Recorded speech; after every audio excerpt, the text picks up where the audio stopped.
Écoutons la chronique de Nicole Ferroni. Alors là, mais n'importe quoi. Ouais, d'accord. Écoutons la chronique de Nicole Ferroni. Fred, c'est quoi ce lancement-là? Genre, écoutons un verbe à l'impératif, faites ce que je vous dis, genre, c'est un ordre. On laisse même pas le choix aux gens d'écouter ou pas ma chronique. En plus, écoutons, je trouve ça très excluant pour tous les auditeurs sourds qui suivent cette émission.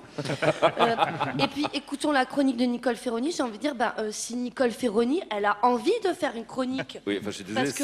C'est vous qui avez insisté pour la faire, cette chronique. Oui, d'accord, je vois. Oui, sous prétexte que j'ai insisté pour faire cette chronique, ça sous-entend que j'ai envie de la faire.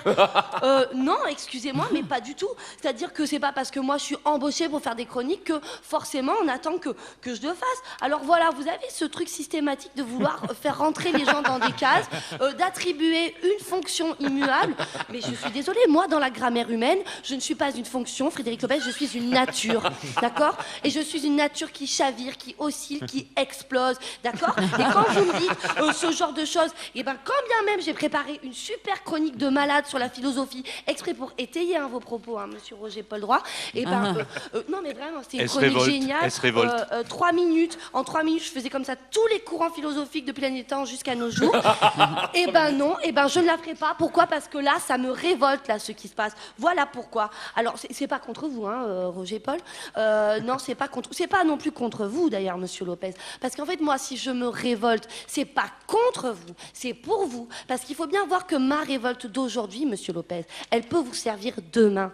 Parce que si ça se trouve, demain, c'est pas à vous que... C'est à vous, je veux dire, qu'on mettra la pression. On vous dira, oui, dans l'antenne, comme ça, l'antenne dans 2 minutes, faut faire vite et tout. Mais peut-être vous aurez mieux à faire, comme moi. Peut-être qu'il y aura des choses plus importantes pour vous, comme partager un moment de tendresse avec une personne qui est plus importante. Voyez ce que je veux dire? Sauf que là, bien sûr, ça vous parle pas du tout, mais ça parle à nos auditeurs, ce que je suis en train de dire.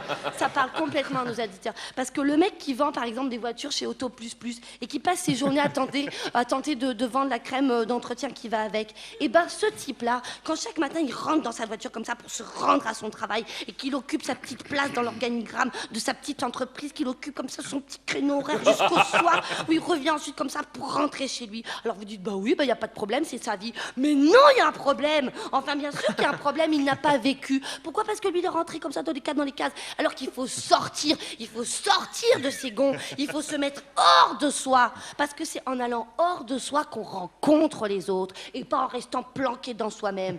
Alors moi, je peux vous dire que le jour comme ça, où le mec, il se révolte et il dit à son patron, mais ta crème à récurer, mais j'en ai rien à polish, mec. Et ben je peux te dire que le patron, il va retenir le prénom de ce gars-là qui travaille depuis 8 ans pour lui et qu'il n'a pas l'impression de connaître.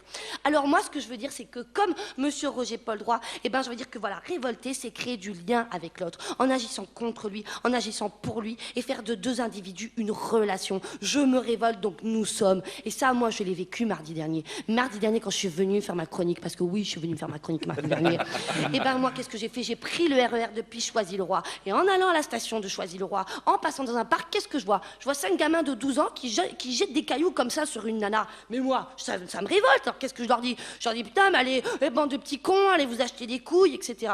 J'avais pas écouté encore la chronique de Michel Graillon sur la douceur, je précise. Alors bref, je leur dis ça, si bien que du coup la fille, elle s'est pas sentie seule. Je me révolte, donc nous sommes 2 maintenant à nous faire caillasser. Alors certes, s'ils avaient été 15 taillés comme des Turcs, très certainement j'aurais fait comme d'habitude, c'est-à-dire j'aurais baissé mon regard, tourné les talons, sauf si on avait été plein de révoltés. C'est pour ça que moi je trouve qu'il faut qu'on se révolte tous. J'ai envie de dire non ça c'est pris. Révoltons-nous. Voilà ce que j'ai envie de dire. Parce que rappelons-nous que même si révolter, ça vient étymologiquement de reculer, rappelons-nous qu'on a souvent besoin de reculer pour mieux sauter. Magnifique. Nicole Ferroni.